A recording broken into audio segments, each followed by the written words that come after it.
રાજ્યમાં ગર્ભવતી બનેલી સગીરાના મહેસાણાના આંકડા સામે આવ્યા બાદ ચારેકોર તેની ચર્ચા અને ચિંતા ચાલી રહી છે. મહેસાણાના આંકડા બહાર કેવી રીતે આવ્યા તેને લઈ વિભાગમાં દોડધામ મચી. અન્ય જિલ્લામાં શું સ્થિતિ છે તે જાણવાનો એબીપી અસ્મિતાએ પ્રયાસ કર્યો. સરકારી વિભાગો અને અધિકારીઓને પણ આ અંગે સવાલ કર્યા.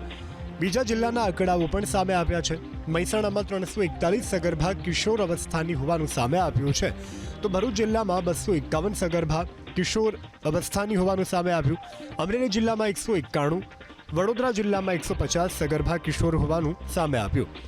દાહોદ જિલ્લામાં 68 સગર્ભા કિશોરીઓ છે, તો ગીર સોમનાથમાં 34, પોરબંદરમાં 20, બનાસકાંઠામાં 41 અને અરવલ્લીમાં 92 સગર્ભા કિશોરી નોંધાઈ છે. રાજ્યમાં ગર્ભવતી બનેલી સગીરાના મહેસાણાના આંકડા સામે આવ્યા બાદ ચારેકોર તેની ચર્ચા અને ચિંતા ચાલી રહી છે. મહેસાણાના આંકડા બહાર કેવી રીતે આવ્યા તેને લઈ વિભાગમાં દોડધામ મચી. અન્ય જિલ્લામાં શું સ્થિતિ છે તે જાણવાનો એબીપી અસ્મિતાએ પ્રયાસ કર્યો. સરકારી વિભાગો અને અધિકારીઓને પણ આ અંગે સવાલ કર્યા.